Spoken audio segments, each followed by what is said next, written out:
I'm Mark McAllister here in Balmy Beach, where the weather is not exactly balmy. It's been a very busy afternoon down here because the water is rising and so too are the sandbags. The city is desperately trying to make sure that the water from Lake Ontario doesn't come up here onto the land and into the Silver Birch Boathouse, which is a building that goes back into the 1930s. Earlier in the day, we spoke with City of Toronto spokesperson Brad Ross to tell us exactly what is happening here.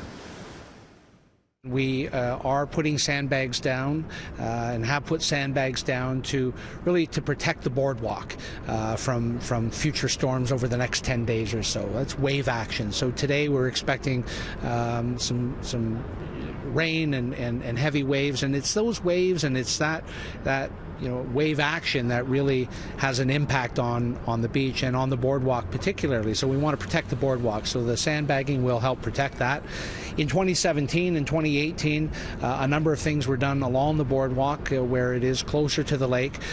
These giant rocks were placed, and really what they do is they absorb waves. They absorb all of that water that would hit the boardwalk, hit the beach, and so to prevent erosion and prevent damage to the boardwalk. In our time down here this afternoon, we've seen quite a few residents come by walking their dogs when it wasn't raining like this, talking to us about how sometimes they enjoy the power of Mother Nature, other times not so much, especially when it's doing damage like this. With more on what is happening outside right now, let's send things over to Adam Stiles. Adam. Well, thanks a lot, Mark. We are into the west end of the city here, and water levels, they do continue to remain high.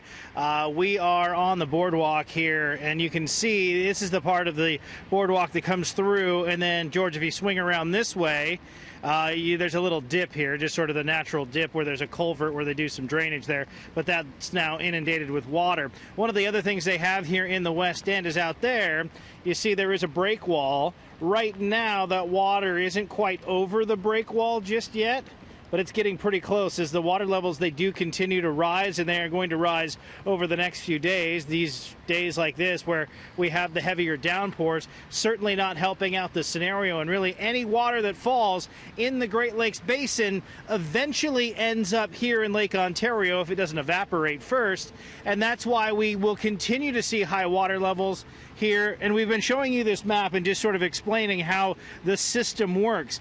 Lake Erie is at record levels right now at this point. There is an unrestricted flow over Niagara Falls through the river into Lake Ontario, and then we continue to watch those water levels rise here in Lake Ontario. Just from yesterday, it was up 1 centimeter, but from the day before, it was up 2 centimeters then, and now we're going to see with these heavier downpours, more of the water levels continuing to rise.